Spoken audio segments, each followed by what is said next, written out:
out there in internet land. We are here in sunny Sarasota. It's a really beautiful day today, and we've got a really nice live audience. I'm sure you'll hear them. And even though you can't see them, I can. And I'm very happy to present the next in the series. So we're doing actually a year-long, once-a-month class, which is designed to teach you more about the workings of your own body. And in my opinion, this should have started in kindergarten. And you should really understand how your body works because you're the owner of it. So, I mean, maybe you can't fix your car, but you do have an owner's manual, and you don't for your body. So what's happened here is that your own authority has been co-opted and handed to strangers, namely doctors. And these doctors are supposed to know more than you do about your own self. And I'm here to tell you, as a doctor, that that is not true. That nobody knows your body better than you do. And if you can get the grasp of it intellectually as well, then you really have a power tool where you can help yourself more than any doctor. So my goal is prevention. Prevention beats rescue. So that's the point of view that I'm going to take for the most part. But I myself was an emergency room doctor for years. And so I know when somebody needs intervention. So we have a continuum.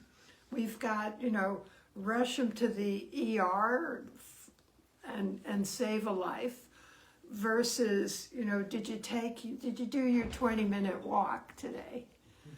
So which would you rather do today? I hope you have the right answer. But it's not that hard to be good to your body. It's not that hard to listen to your body. And hopefully through these classes, you'll be reminded of what you have already known. Are you having trouble hearing? Do you want to come up front? Oh, I forgot my hearing aids.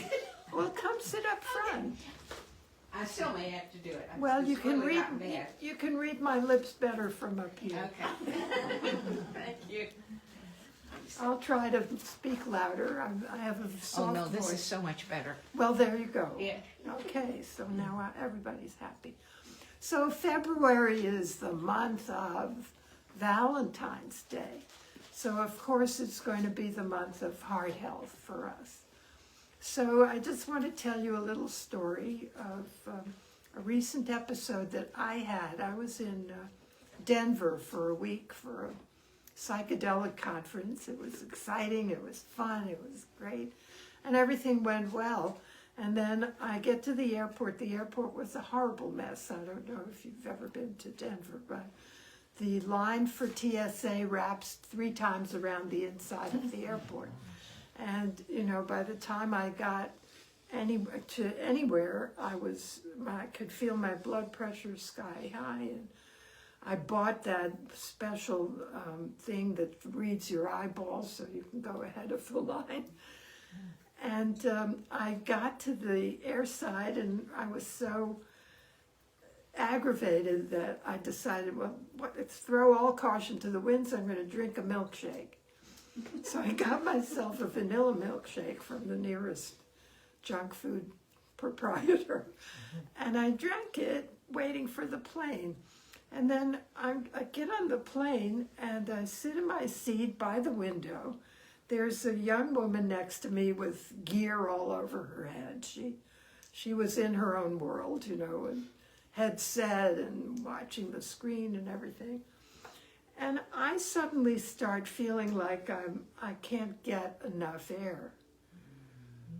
And I'm breathing consciously and deep, and I'm getting air, but it doesn't feel like it.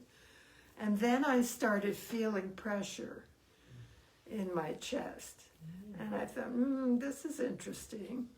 And then I start getting nauseated. Oh. Yes, that was, so I pull out the little baggie from in front of me, and I'm ready, but nothing happens. And then what happened next? Fear wanted to come in. Fear was next. And I said, no, I don't need you right now. Just go park yourself somewhere. I'll deal with this. And I'm doing my meditating and my getting grounded and my this and that. And the thing lasted about 20 minutes. We were already in the air before it went away. And so I got to call it angina instead of a heart attack. Oh, I know the other thing that happened. Very interesting. I stopped being able to see the future.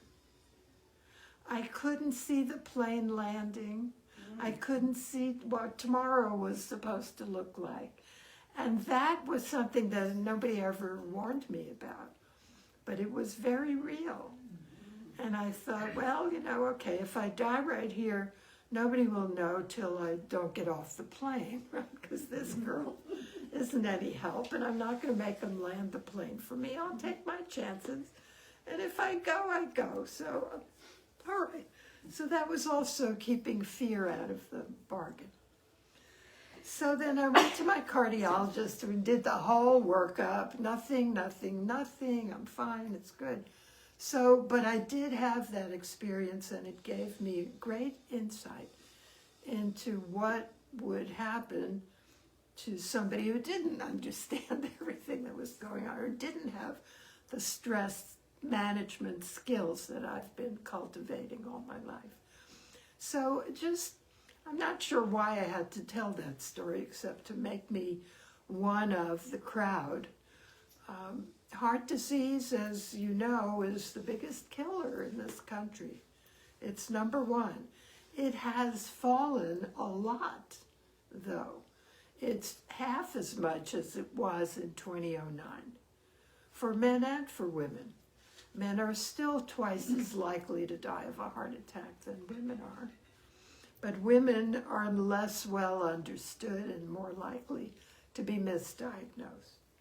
So in 2009, out of 100,000 people, 182.8 would die of heart disease. So heart disease is not just what you're thinking, the clogging of the arteries. In 2019, of 100,000 people, 161.5 would die of heart disease. So it's not half as much, but it is, where did I get that number? It's considerably lower because it was up to over 400 people in 100,000 in the 80s when everyone was busy smoking all the time. Remember that? And then we had to go through hell to get the tobacco companies to tell the truth. And it's never easy. But, okay, so heart disease is a general umbrella term. And it includes coronary artery disease. It includes valve disease. It includes arrhythmias. It includes myocarditis and congestive heart failure. So that's the blanket. The coronary artery disease is only a small part of that.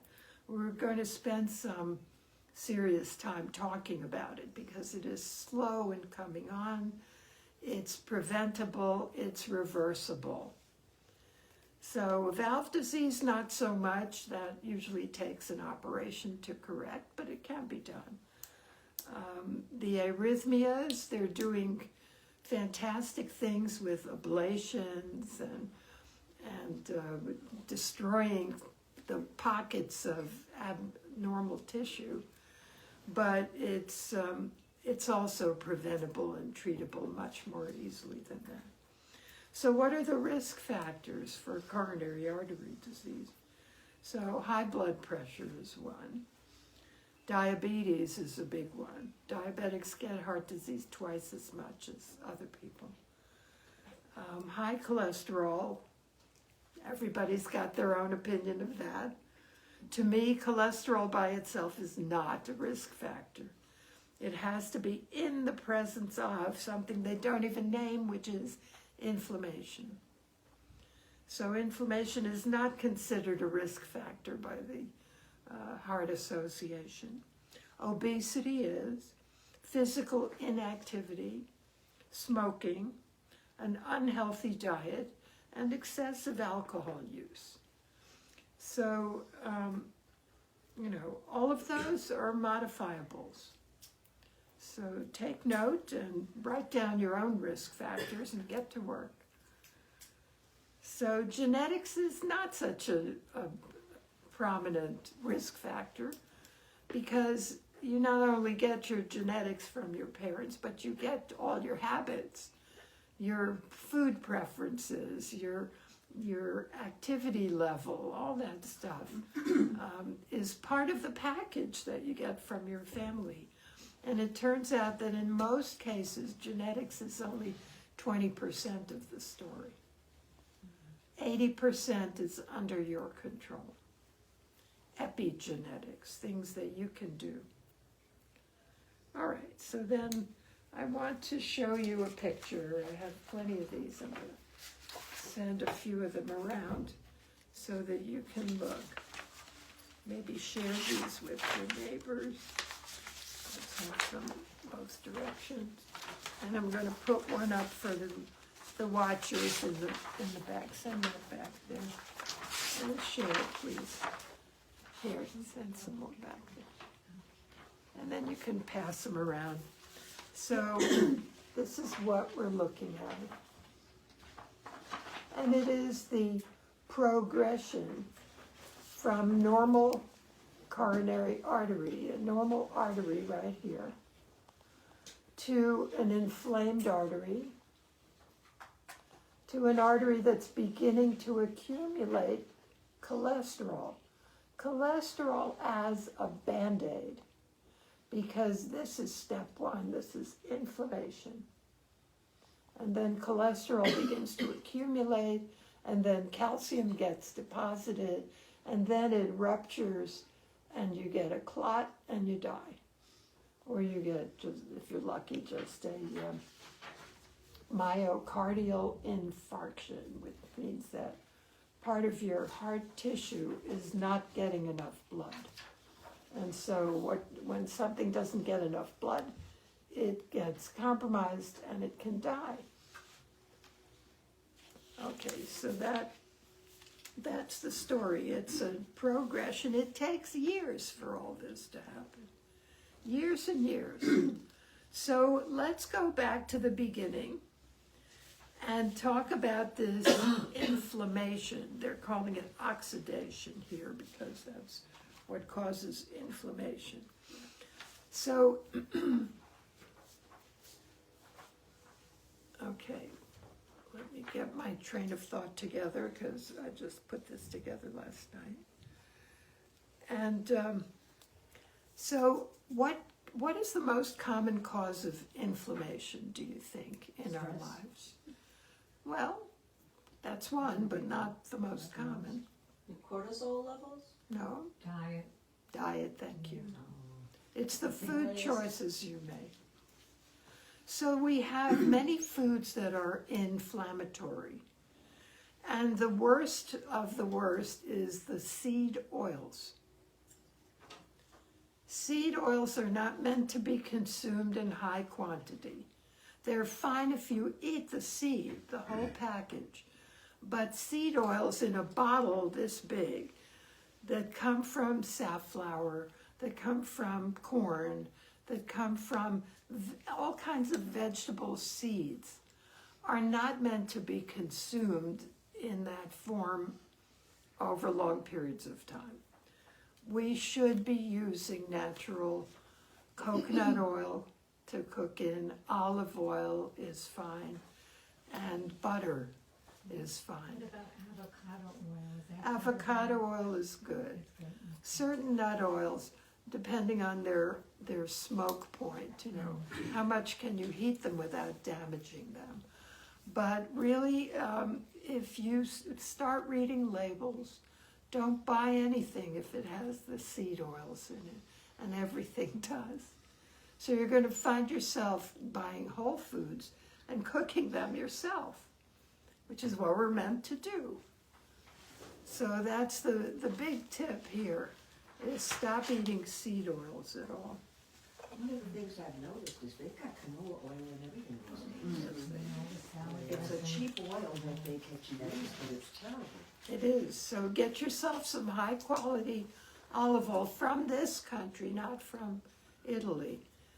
Because, you know, I was just listening to one of Dr. Perlmutter's podcasts again about the adulteration of olive oil coming from the Mediterranean.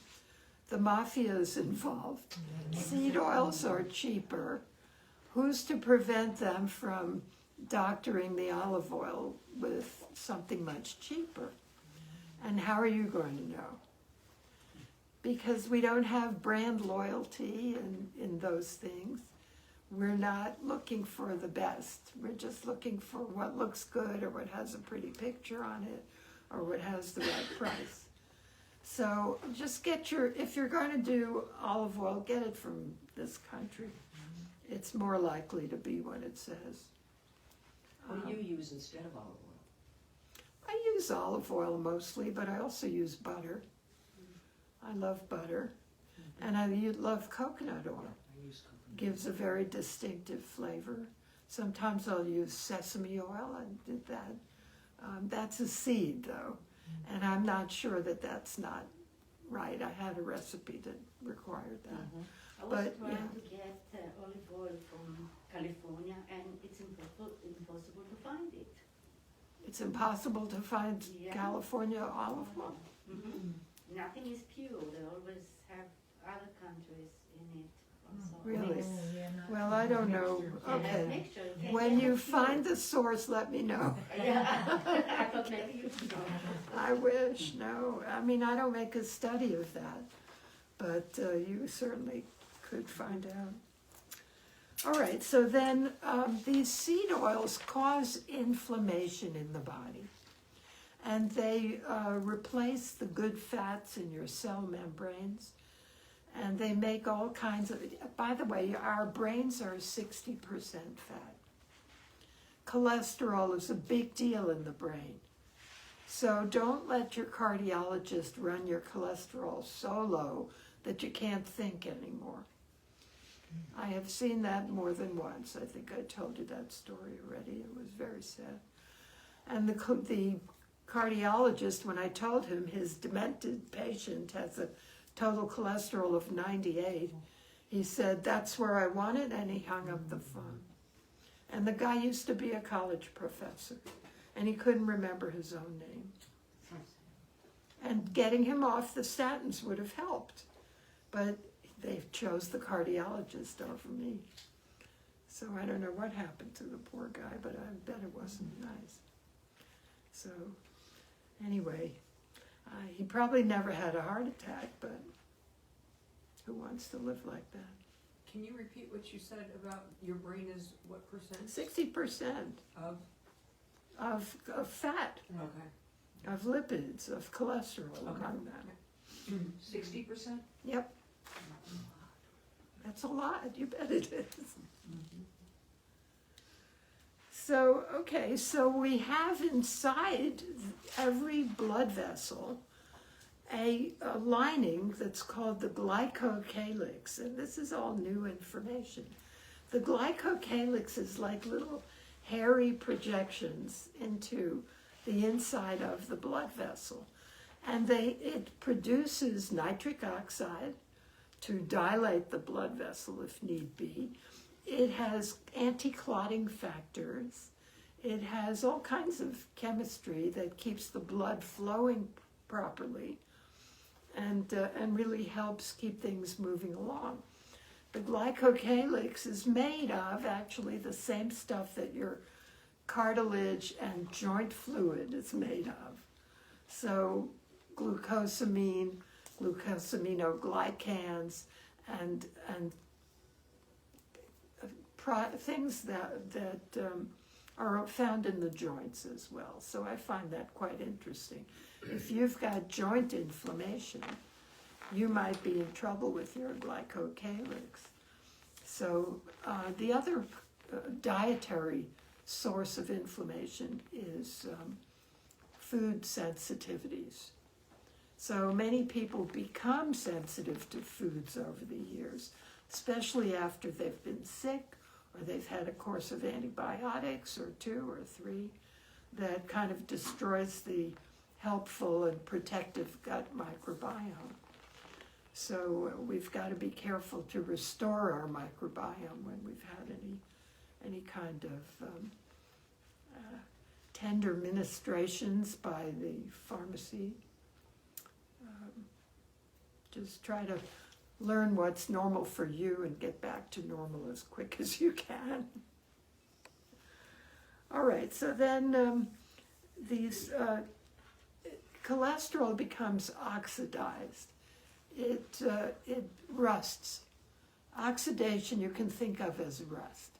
It's not a good thing, but everything does it. And that's why our body produces antioxidants. So, but there's supposed to be a balance. It's not all bad, and it's not all, antioxidants are not all good. So again, Goldilocks is the girl that needs to be pleased.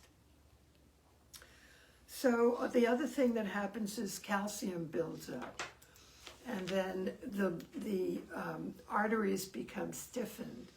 They call it hardening of the arteries because that's what calcium does. So don't take unopposed calcium for your bones.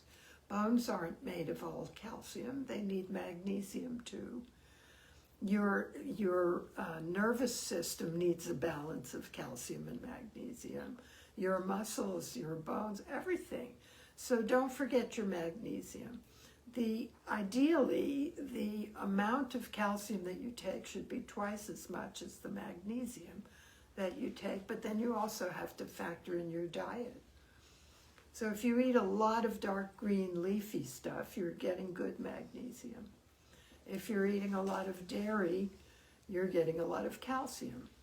So figure it out one day. Take a typical day, and there are tables and charts that you can look up how much calcium in a cup of cottage cheese and how much magnesium in a kale salad, and just for curiosity, figure it out. Because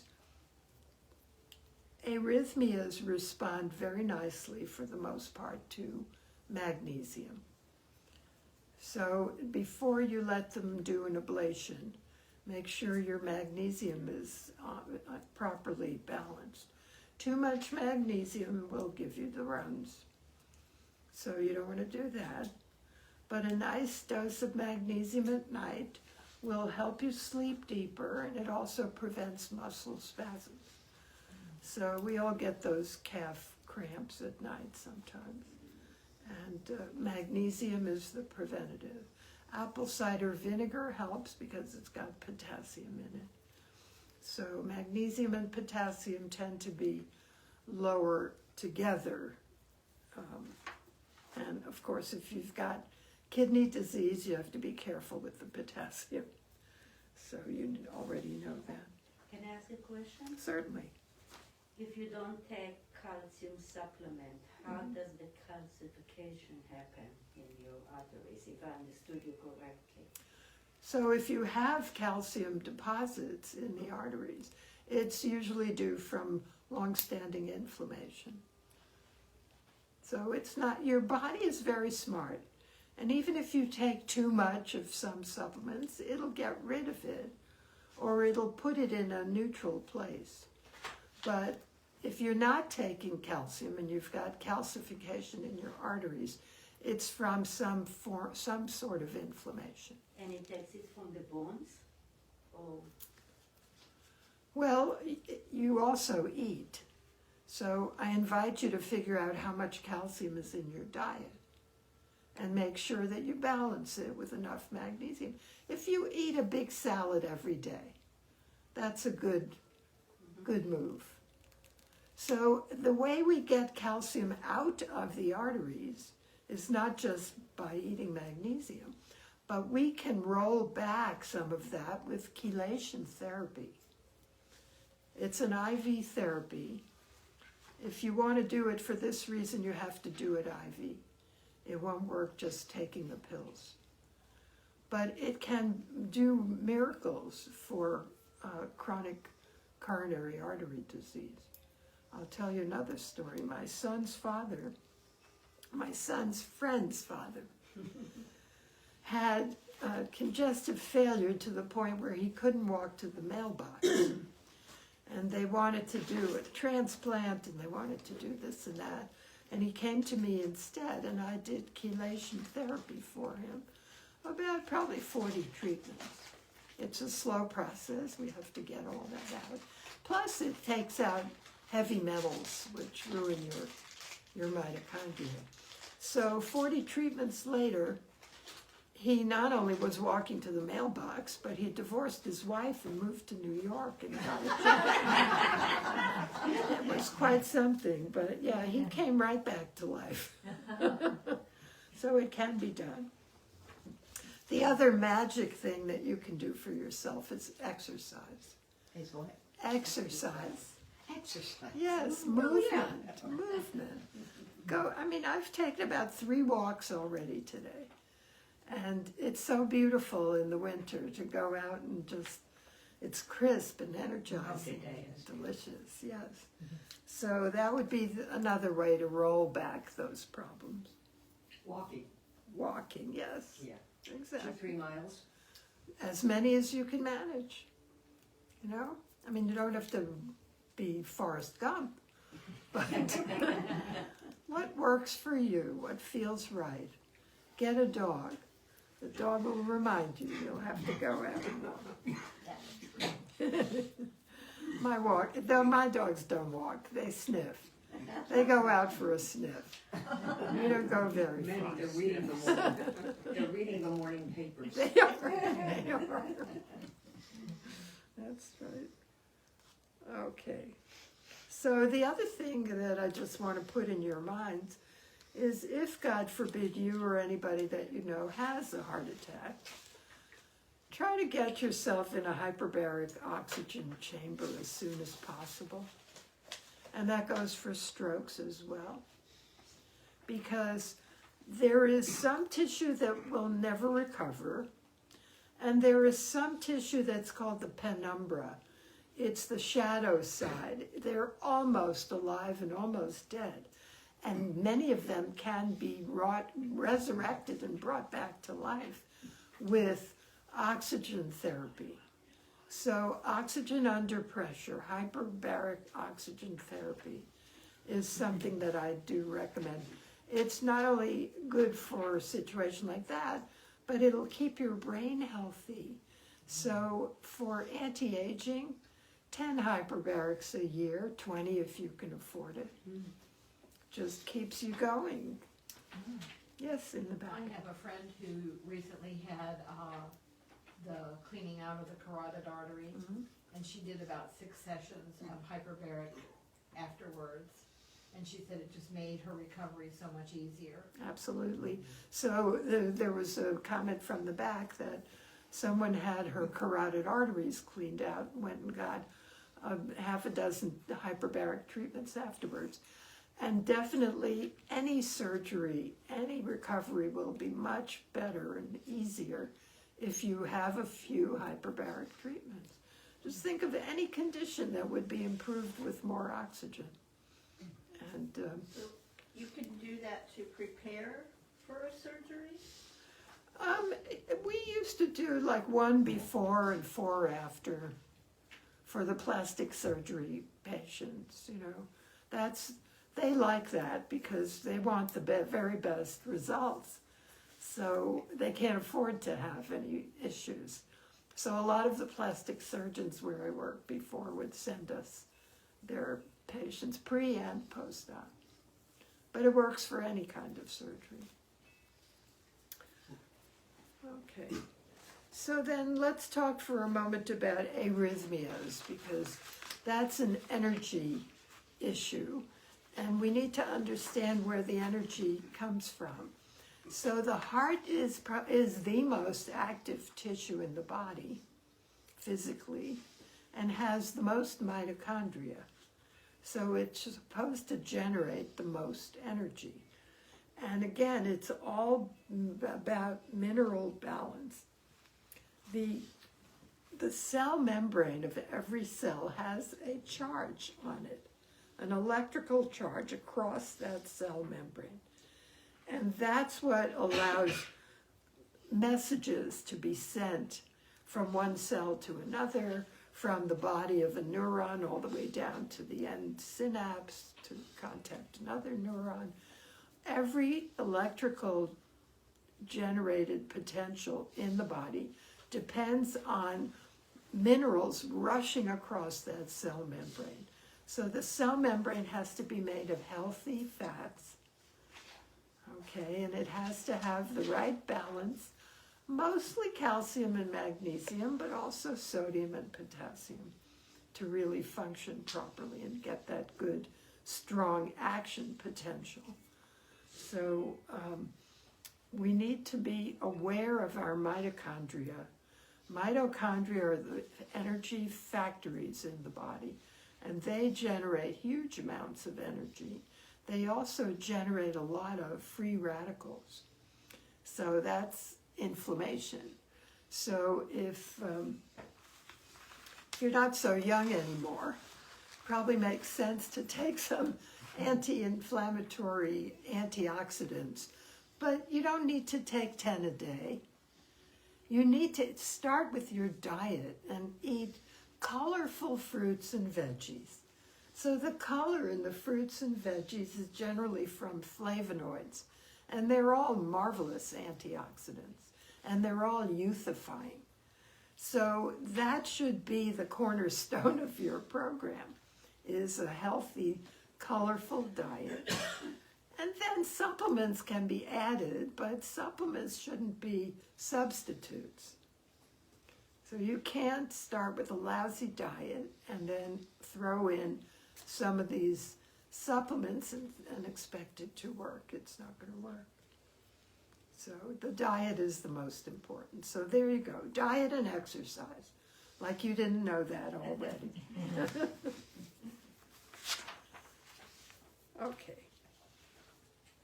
So if you're, particularly people who have chronic fatigue, would do really well to go find some place where you can get some phosphatidylcholine flushes, or take phosphatidylcholine by mouth every day. EPA, DHA from clean fish is important for, again, restoring healthy cell membranes and the conductivity of the cell membranes. Protein is also incredibly important, I have to say. It's hard to build cells without enough protein. So then I want to leave a little time. We've got plenty of time. Okay. So then I want to talk a little bit about valve disease. Valve diseases are either congenital or acquired. So babies can have valve problems, and they often need surgery to get them going. But at our age, that's no longer an issue, so it's mostly acquired valve diseases. So you can get abnormally shaped valves that don't work, that don't hold the blood properly from infections, particularly streptococcus is a famous one that causes strep throat and strep heart disease because it attacks the valves. There are also toxins that can do that, so I know that because my father back in the 60s, well, even before that, he used to get terrible headaches. Stress, of course, I'm sure, worries and all that. But he would take every day several bromo seltzers. Do you remember bromo seltzers? Yes. They don't have it out there anymore because since then they've found out that bromine causes valve distortions. So when my father went for a prostate operation, like most men do, and there's usually some infection that gets spread. You know, the just mucking around in the body can cause bacteremia. It's a blood, you know, disseminated bacteria in the blood, and it seeded his valve. And so a year later, he started passing out and having these crazy things. He was a very healthy man. Never had strep throat, never had any of that. But they didn't know at the time, and they didn't do valve operations. They weren't doing any open heart surgeries at the time. So he was treated in Lenox Hill Hospital in New York with IV antibiotics for a year. And he just went down and down and down. It was pathetic to watch until he finally died. But, you know, I didn't find out what had happened for many years. It was probably only maybe 5 years ago that I read somewhere about this bromine issue. But, so we have toxins out there that can work on you slowly over years and years. And heavy metals are certainly those. Heavy metals, they attack your mitochondria. They substitute for the minerals that are supposed to be there, and they slow everything down. They throw a monkey wrench in the works. So again, chelation is the way to get those heavy metals out of the body and rearrange your calcium deposits. So if you can find someone that's doing chelation, we're not doing any IVs as of yet. I would like to one day. So talk to me if you want to fund something like that. But we can reverse a lot of this. So you're gonna do that here at some point? Maybe not here, but somewhere. I would like to set that up. Maybe here, maybe not, I don't know yet. But in this practice, yes. So my dream is to have an IV room and a hyperbaric chamber. And then we can go from there. So myocarditis I mentioned, and that's become an issue for young people. We're having athletes drop dead or have cardiac arrests on the field, young people, and it's not something that used to happen a lot. We feel like it's a lot due to the vaccine, the COVID vaccine that had unforeseen side effects, and we're not getting the right information. But all of a sudden, who after she had her last vaccine, totally went under. She'd had one too many, and then yeah, well, yeah, no, it's pretty sad. Okay, what's next? So I want to get to the fun stuff. Okay, so, Susan Miller. oh, hello.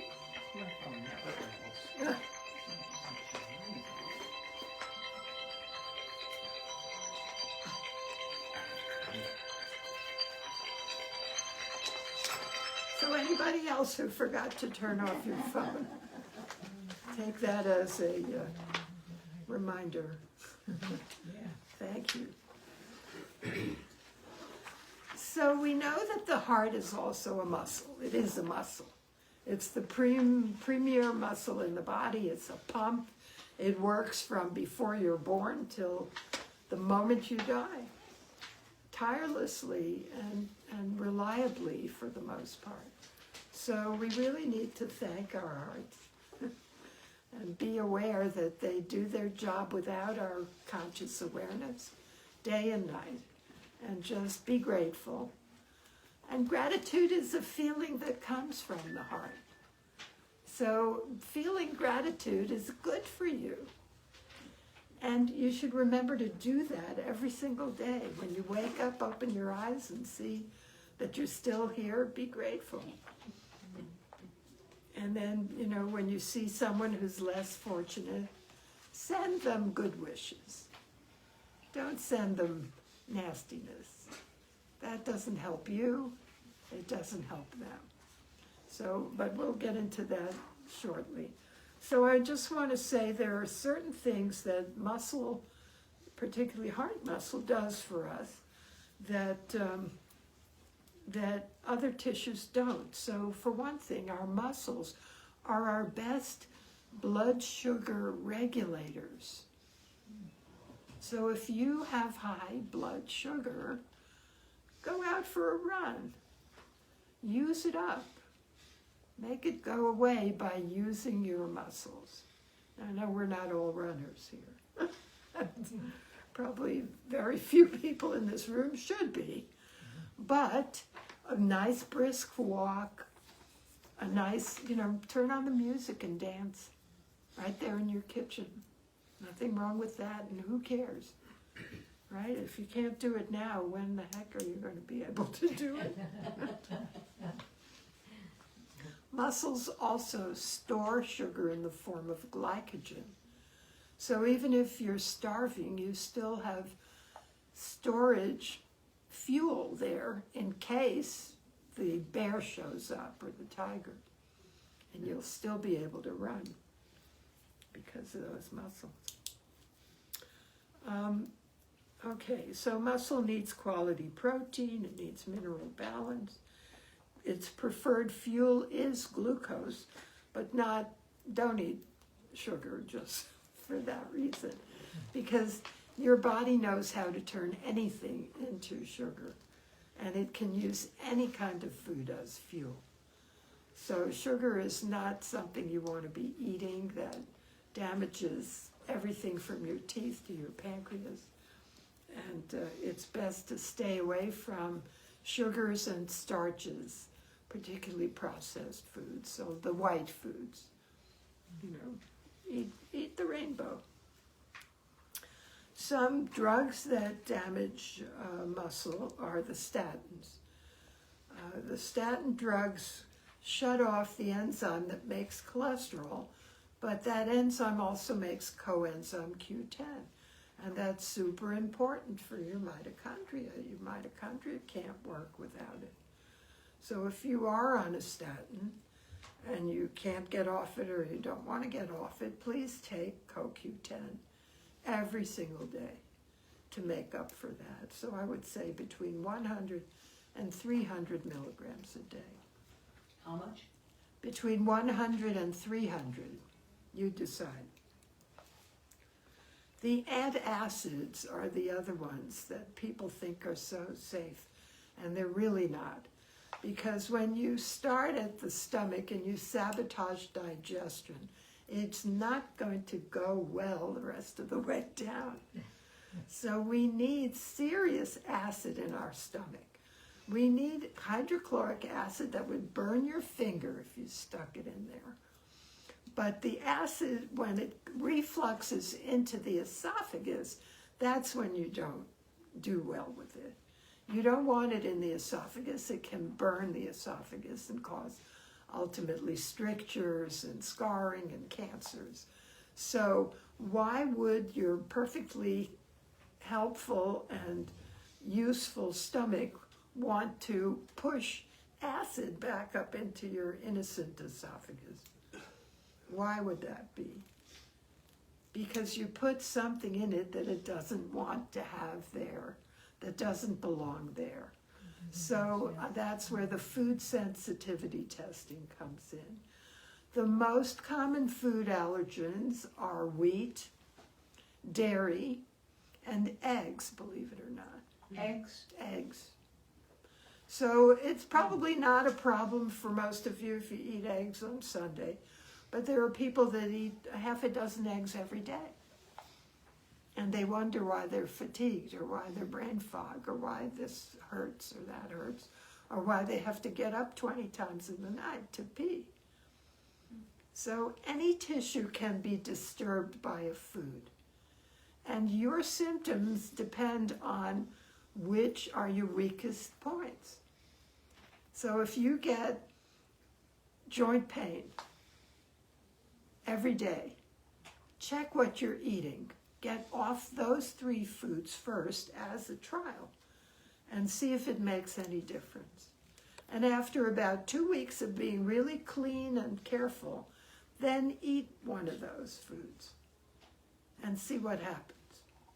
If you're allergic to it, something will happen quickly enough that you'll be able to identify that food as a problem. So, and then you'll do them. And my theory, again, I have all these theories nobody's proven, but it makes sense to me. We feed our cattle and our chickens all of these foods that we ourselves shouldn't be eating. So why isn't there gluten in the milk? There is. There's gluten in the eggs. The chickens are eating it. So you want grass-fed dairy products, and you want chickens that you know what they're eating. They're either in your backyard or somebody's pasture. So real food, again, because this gluten stuff is not food, and it's massively genetically modified. So we're surprised that it gives us problems. Yes, ma'am. I just read recently, as we're getting older, stomach acid is being reduced. Yes, that's And the symptom of low stomach acid and high stomach acid are the same. You're exactly right. So what do you do? What do you do? Well, you can find someone who has a fancy machine that can show you the acidity of your gut from top to bottom. They're not around very much. Or you can do this. If you're older, it's most likely low stomach acid. So you get yourself a bottle of HCl, which is hydrochloric acid, or betaine hydrochloride is the digestive form of it. And you take it with a meal. Take one. See what happens. If one goes down easy, take two the next time. So you want to go up until you can feel the acid in your esophagus. At that point, you're taking too many. So you take the number before you get the reflux. And then you take it with any meal that is not raw. When we cook food, we destroy the enzymes that are in that food. So we need more. Some people also need digestive enzymes, but we just started talking about hydrochloric acid. So you want to do them separately and see what you need. Does that answer your question? Okay, good. If you have food that can aggravate, but then you have, like, say, protein or whatever, and then you have a good salad with all kinds of stuff in it, cucumbers and radishes and good romaine lettuce. Now that has enzymes in it, so can that help the enzymes? It's probably not proteolytic enzymes. They're not going to be digesting protein unless you have a Venus flytrap in your salad. Most plants don't eat protein. So you might need both. Okay. But where was I going with that? I forgot. It's gone. Sorry. Yes. Do you need acid to digest? I don't know if you digest water when you drink water. No. No. No. Water and liquids, generally not. But solid foods. So the function of stomach acid is threefold, maybe more. But basically it breaks down protein. It allows minerals to be absorbed. It has to be an acid environment for minerals to get into the body. And it also sterilizes your food when it comes in. And all those mouth bacteria that you're swallowing at the same time, and maybe yeast, and maybe mold, and maybe God knows what. So acid is super important. People who don't have enough stomach acid tend to get intestinal bacterial overgrowth, SIBO, and they get bloated and they get miserable. They're not digesting, they're fermenting their food. And so there's a lot of gas happening, and that can mimic a heart attack too. So I didn't expect to get into that. Sorry. No, it's fine, it's fine. It's all important. So remember now, muscles are extremely sensitive to one particular hormone. Which one is that? Who can tell me? Are sensitive to what? One particular hormone. Nobody? Come on, take a wild guess. Testosterone? Yes, there you go. You just won a book. Give you one of my books. So, yes, testosterone builds muscle. So women need it as well as men. So testosterone goes down slowly in men. It's not a big precipitous leap off the cliff like our hormones do to us. So unfair being a woman. It's so difficult. But, it can be replaced both in men and women. Turns out testosterone fights cancer. It does not feed prostate cancer, it fights it. It fights breast cancer as well. So it's not a hormone you should be afraid of. It gives you ambition, it gives you energy, it gives you libido. If that's a good thing, even if it isn't, it gives you libido too. And for men, it's really the premier way to keep your brain healthy. So the doctors, the first thing they do when a man gets prostate cancer is they castrate him. And that is the worst thing. If testosterone were the culprit, wouldn't young men be getting prostate cancer? Because their testosterone levels are sky high. So it's not that, it's the modified testosterone, DHT, and it's the estrogen that older men make that cause the cancers. So I'm all for men and women getting testosterone replacement for their heart, if for no other reason. One of the main problems with getting older is the loss of muscle. It's called sarcopenia. And I see it in myself. I used to have real strong hands. There was a big pillow of muscle in between my thumb and first finger. And it's just not there like it used to be. So we want to build muscle. Testosterone helps to do that. If you can't get testosterone from anybody, try DHEA. DHEA is also an androgen, and it turns into testosterone. So that's you can buy over the counter. You don't need a prescription where you do with testosterone. In fact, it's been deemed a dangerous drug by the FDA. Of course. And it is. I call it the hormone of world domination. Too much is no good. Too little is no good either. So it's about Goldilocks again. So to build muscle and to keep your heart healthy, we need that hormone balance. About how much of the DHEA would you take? For a woman, I would take 5 milligrams. One a day or Once a a week? day. Once a day. 5 milligrams a day? 5 milligrams. And for a man, maybe 25 or 50. What about the testosterone? For a woman, usually 2 milligrams is enough. For a man, 100. Yeah, I know. It's crazy. And if you ever saw them side by side, you wouldn't be able to tell the difference. They are so similar. There is one hydrogen atom and one double bond difference in this immensely complex molecule. And the whole world falls apart on that.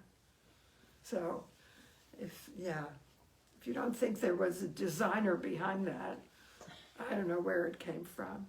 It doesn't come by accident. Yes. So when men have prostate cancer, the doctors are actually decreasing or stopping the testosterone. That's what I thought you were saying. Yes, so I watched my husband, who I was no longer married to, who first became diabetic because he loved his candy and he loved his cakes and he couldn't stop. And so that was that. And then a while later, he developed prostate cancer because he never took iodine. Remember, iodine is preventative. I can't say it often enough. And so they castrated him, chemically. He just lost his mojo. And the next thing, he was in a wheelchair with Parkinson's and dementia. And then he died. So he made it to 77. I told him years ago, I tried to be a good example. Some people just won't do it. They just won't do it. What did you say the iodine is good for? Preventing cancer. Just cancer in general? Well, it's more specifically, we know breast and prostate, hormone-dependent cancers. But it also feeds your thyroid. You can't make normal thyroid hormone without iodine. And there's very little in our diet, unless you eat a lot of sushi or seaweed or shellfish. So the Japanese do, and they're the longest lived people on earth. And the healthiest. You don't find fat people over there. Maybe you do now, but for the most part, no. Should you test it to see where your levels are before you start taking iodine? I only do that for cancer patients because we need it. So whatever your level is at this moment, you might have eaten shrimp last night and you have a decent level, but how often do you eat shrimp? It's health insurance. So a capsule contains 12.5 milligrams or some 6.25 or whatever. It's a large dose, so you don't need to take it every day. I would take it 3 days a week and be done with it.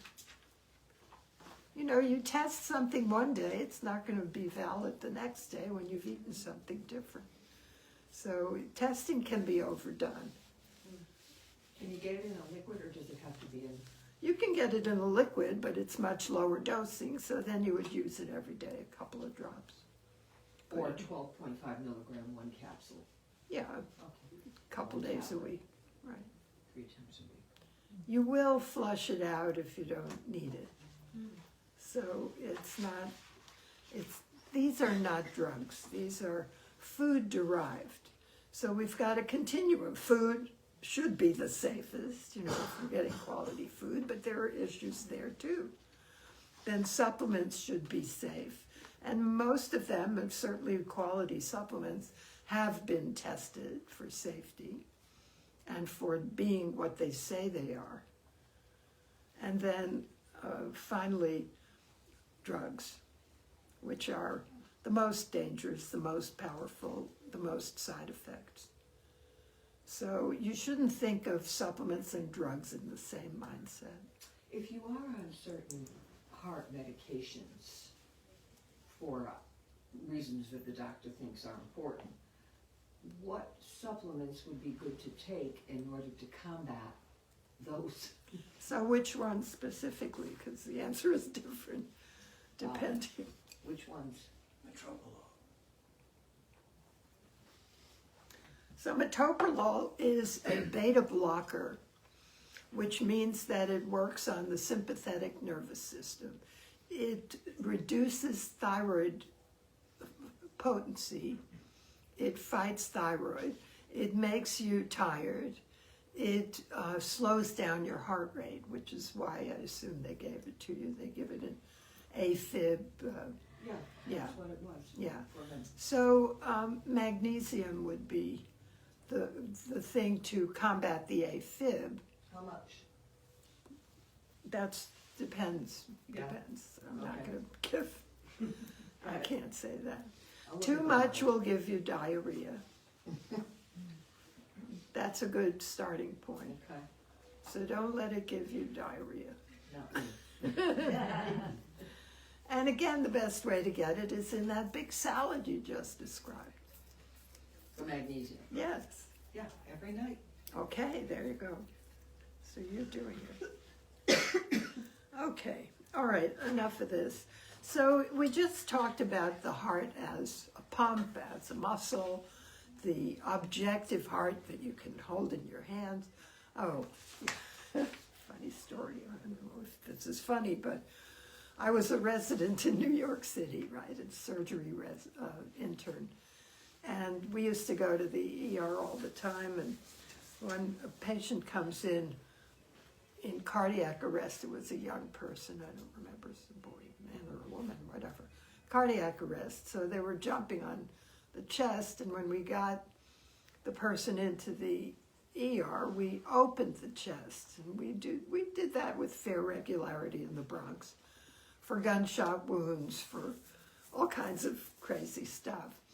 And I remember standing there, and the chief resident had this person's heart in his hand, and he was pumping like that. And the cardiologist showed up, 3 of them, and they all stood around the EKG machine discussing what the tracing was saying. And, you know, we're just looking at each other. We're doing that. That's got nothing to do with what's coming out of it. So it's, again, that tunnel vision, that thing that doctors do that makes them so dangerous.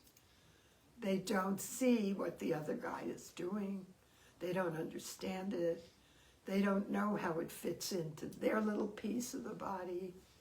So protect yourself, please. Try to have a doctor that understands the bigger picture be in charge, and, you know, advise you which specialist to see and when. Because if you start doing your own specialist search, you're going to get in a lot of difficulty, because you won't be able to manage them. They won't have time for you. Everybody's got scheduling issues, and you won't get seen soon enough. So have a doctor to be your advocate. But, all right, so now I want to get into the more metaphysical. Are we okay to keep going? Yeah, everybody's, all right, so that's the first hour. So I may have another half hour of talk in me, and then you can have at it with the questions. So remember last week we talked about the human energy field and the chakras.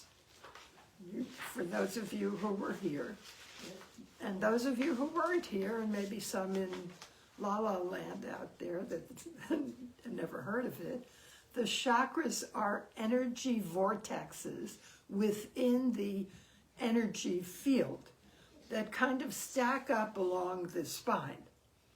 You can't find them when you do a dissection. You can't find them in a dead person, but you can get hints that they're there from a pendulum, for example, or from a rheometer, a meter that can read energy, very fine energy.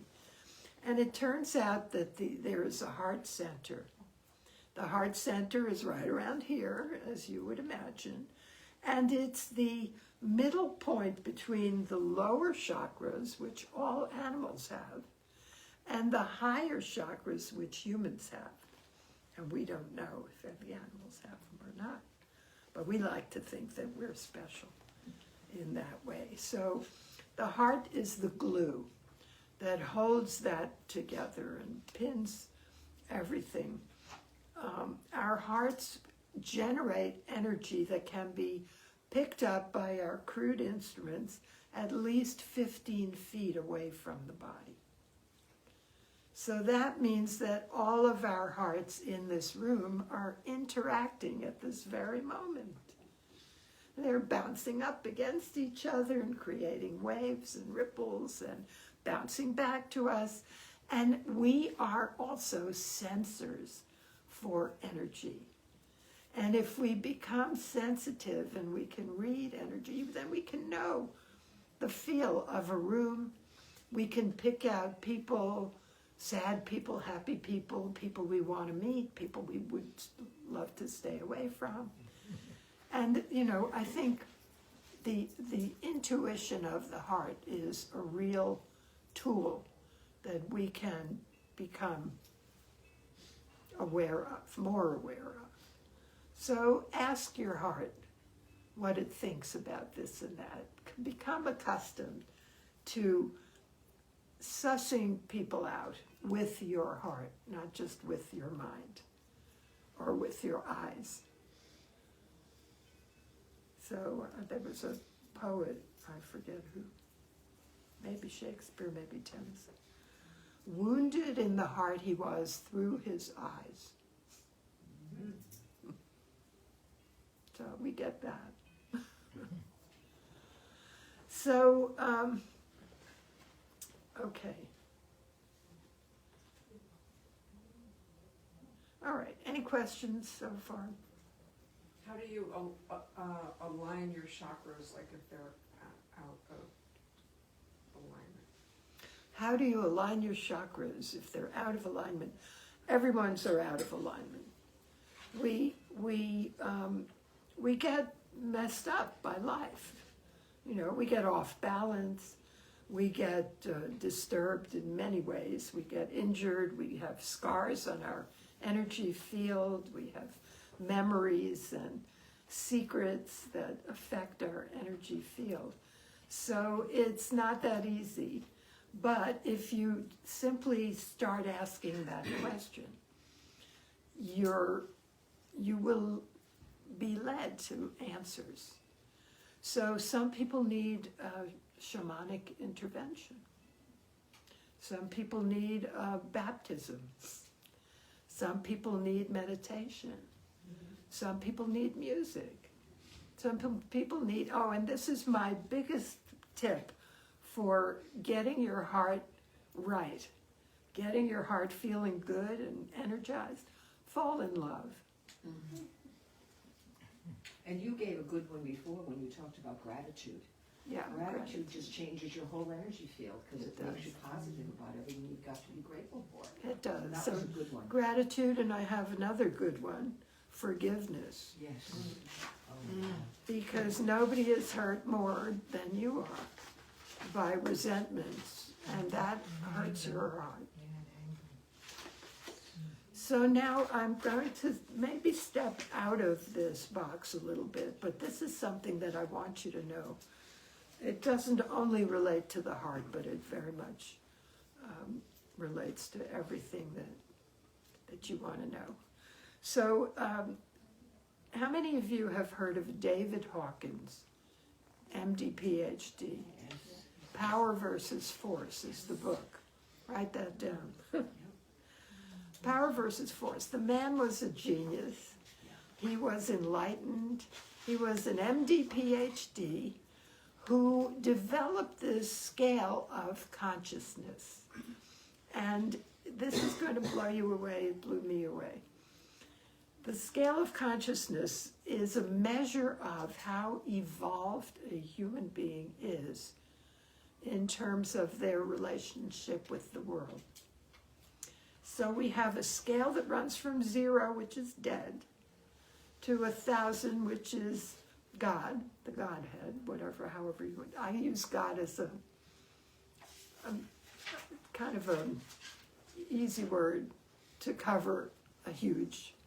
I call words tiny straitjackets for ideas. And God is one of those. So forgive me, but it's a shortcut word. And you can interpret it any way you want. But at 1,000, that would be the highest level of consciousness that we can even dream of, never mind aspire to. But we start at the bottom of the ladder. And the whole of our lives, we are learning and changing and growing and hopefully ascending on this ladder of consciousness. So I have a picture of it. I'm going to use it because I can't remember all of this. But this is basically what it is. It looks like a ladder. And it starts at the very bottom with all of the negative emotions. So the lowest that we can possibly feel is shame. So if you feel shame in your body, you know you're worthless, you're not you're not a good example of a human being. So shame is the worst thing. The emotional state that it generates is humiliation. And this is where a lot of kids go when they're bullied. And this is why we have such a suicide rate with our children. So we got to pull them up. So under 200, 200 is a cutoff point. Below 200 are all negative emotions and states of being. So from shame, guilt is a small step up. Guilt generates blame, and that's not a good place to be. Then at 50, so that was 20, 30, and 50 now is apathy. Apathy. Who cares? I'm not doing it. Not now. Go away. Pfft. It's not a good, healthy state. Despair comes from apathy. 75, we're getting into grief. So grief is an active emotion. It's better than apathy. It's better than guilt or shame. Grief is something that passes. And from grief comes regret. So again, forgive them before they die. And forgive yourself too before you die. Very important. So at 100, we find fear. So fear is not a nice place to be. Anxiety comes from that. So many kids are suffering from anxiety and depression for so many reasons. They're so divorced from the natural world. If they would go walk in the sunshine and breathe real air, they wouldn't be that bad. Anyway, so that's fear. Desire is also a negative emotion. Desire generates all kinds of trouble. So Buddha used to say that the root of suffering is attachment. So desire is the beginning of attachment. So when you get that Ferrari, you know, you're happy for a moment, but then you get worried that someone's going to take it away. Yes, I'm sorry. So trauma can also trigger a lot of these lower emotions. I've been reading Gabor Mate's book on the myth of, the myth of normal, and it's been very good to understand. I used to be a special ed teacher, and it's even given me, I mean, I'm retired now, but it's given me better understanding, and I think that was something I really could become in tune with when I was working with my students, because I was able to develop a relationship with a lot of them, even if they had the wackiest behaviors, but you didn't know exactly where they were coming from. So I couldn't really always identify that. I just had to know that it was something. And so trauma goes back sometimes to things we don't know that we can identify. And you kind of, that same place, I don't know, you know. Well, it's Pandora's box. Okay. If you're keeping secrets and you can't talk about your traumas, or you can't access them because you've pushed them so far down, they will run your life. And it's extremely helpful to have an understanding person who can help you bring those things to light. So yeah, so I just want to go on with this because Yes, there's a that's bit more. There's Before a you lot leave more. suffering, Uh-huh. I read somewhere that if is suffering in the world, but you don't have to suffer over the suffering. Which Right. really, Right, yeah. that's right. You don't have to make it yours. Yeah. Mm-hmm. Yes. You. Related to desire, and a lot of the philosophical, the Buddhist, and attachment, yet desire is what propels our minds and our hearts and our motivations to do good things, as well as to be, quote, overly attached. So I thought that was very interesting that you said that desire in itself is negative. And I was thinking, well, probably there's levels and It depends surroundings. to what degree and to what direction, because you can have desire for good things for others, and that's a higher calling. But anyway, we can get into a lot of this back and forth. I'm still in the negative side, but you can see as we get higher and higher, these are more positive. These are more energized, and they can move you. Whereas shame and guilt and apathy, you're stuck, exactly. You can't get out of that.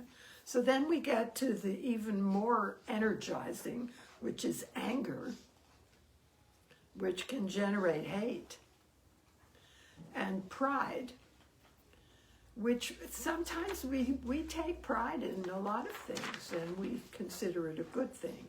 But it's not a good thing when it's us over someone else. Us better than someone else. You can take pride, but you can't take pride over anybody. So that brings us up to 175.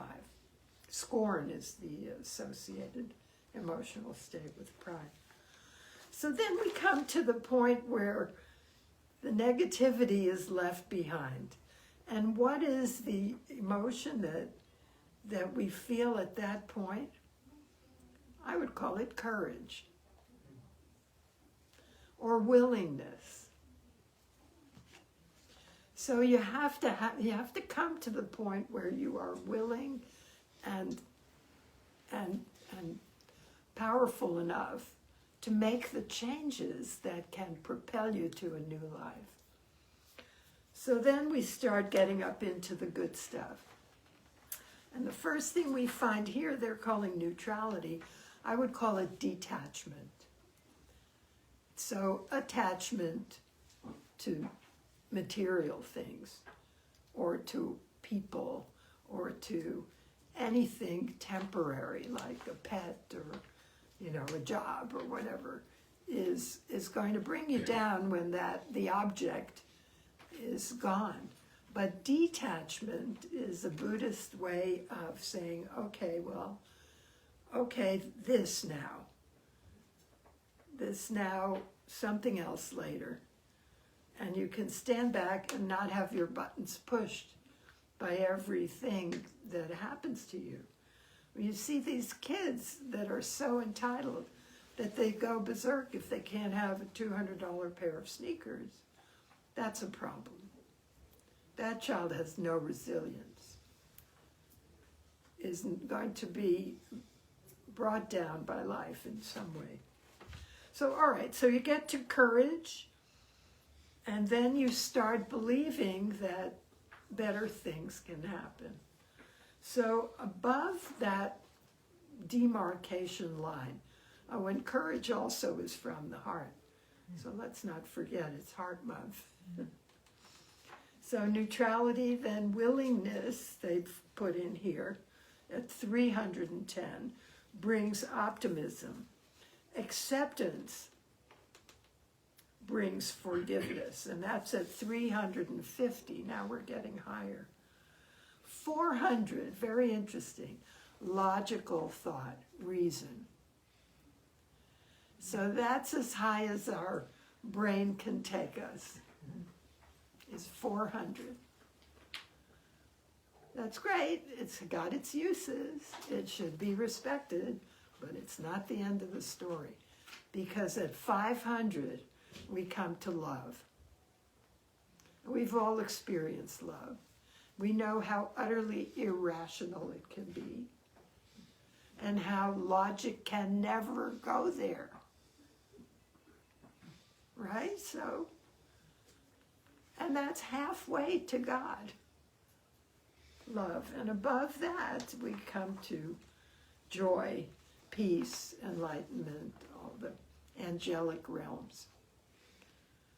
So when you encounter a person who is stuck in the lower levels of consciousness, don't expect them to change. Don't expect them to see your point of view. Don't expect them to understand the higher things in life. what I try to do, and I meet a lot of people, a lot of different levels of consciousness, is just give them a seed that can grow into something if they let it. So, just a quick example of, I saw a patient once. I was actually just starting my holistic practice way back when. And she was having trouble sleeping, a young woman, lots of worries, lots of this and that. And she wanted a sleeping pill. And it would have been very easy just to give her a prescription, but that wasn't what I was there for. And so I gave her a meditation to do at night instead. A body scan, lying in bed, just take your attention up your body, see what it feels like, see what it's telling you. Where is your energy? And get out of your head.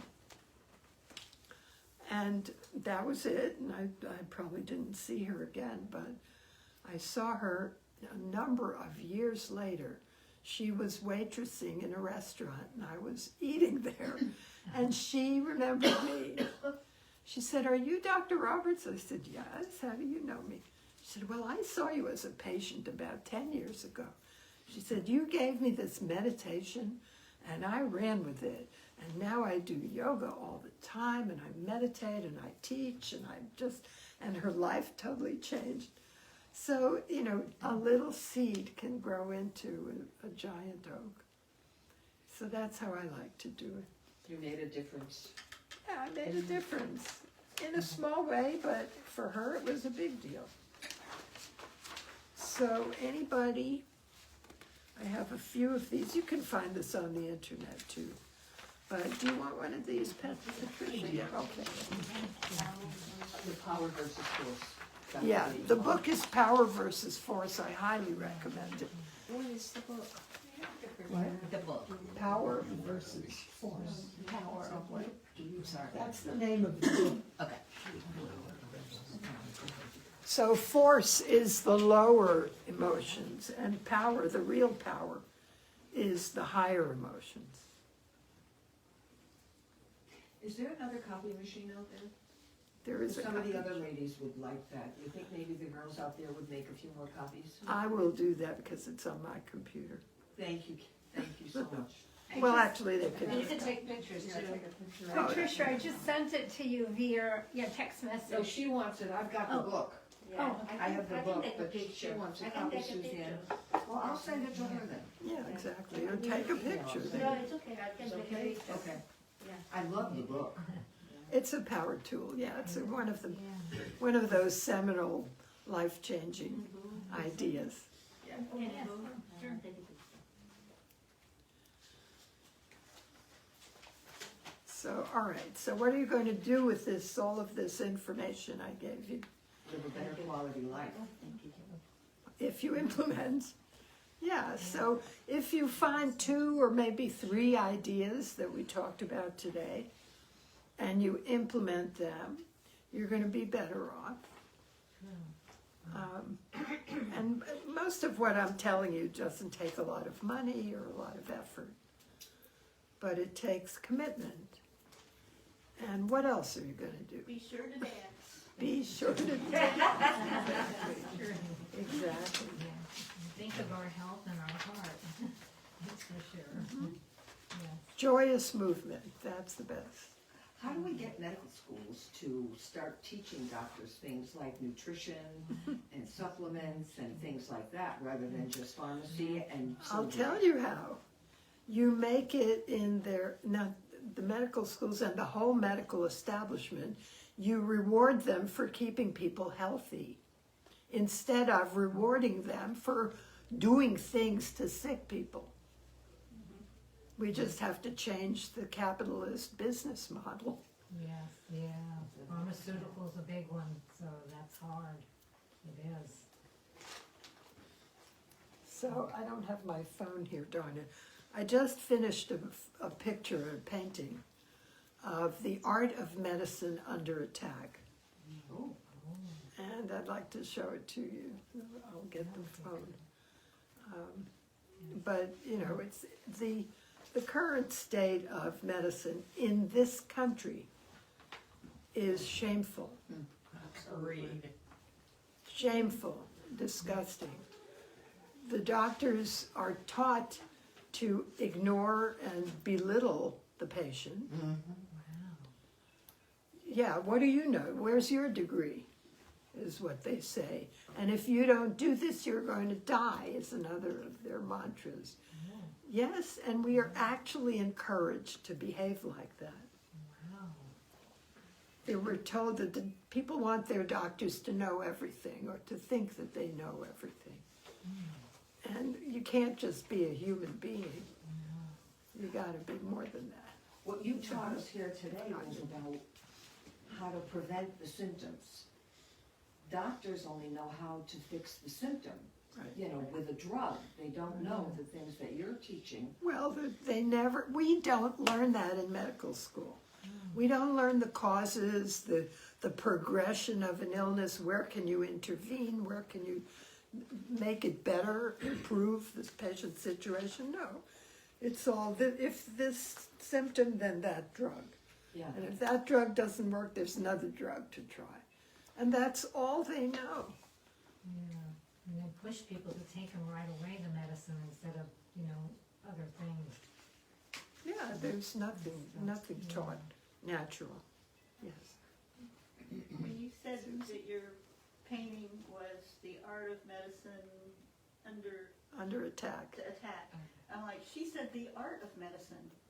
That's not what it is in this country. It's a formulaic approach, which art is not formulaic. So if you guys will hold on for 10 seconds, and you and La La Land, excuse me.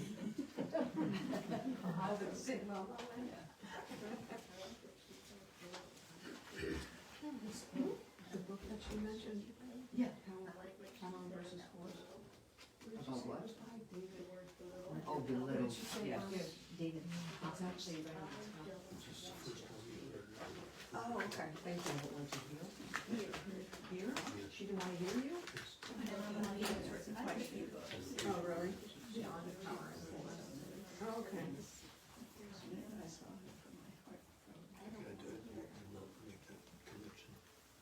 Don't go back. Find another person. Thank you for being the first one to share. So I'm going to show this to La La Land first. So we have here the art of medicine in the middle. The vulture represents pharma. The snake is the standard of care. And the attack dog or wolf on the bottom is the FDA. Just pass it around if you would. So that's what I do in my spare time, is I do Relieve angry, stress. angry paintings. Anger's a good emotion. Yeah. Tell It me is. Further up. It is. You were talking about shame. Tell her what just. Well, I'm dealing with a particular dental issue that's started from trying to get all the heavy metal out of my head many years ago. And I picked out a particular practice that happened to be in this city. When I was in another city, I got to that practice after 20 years.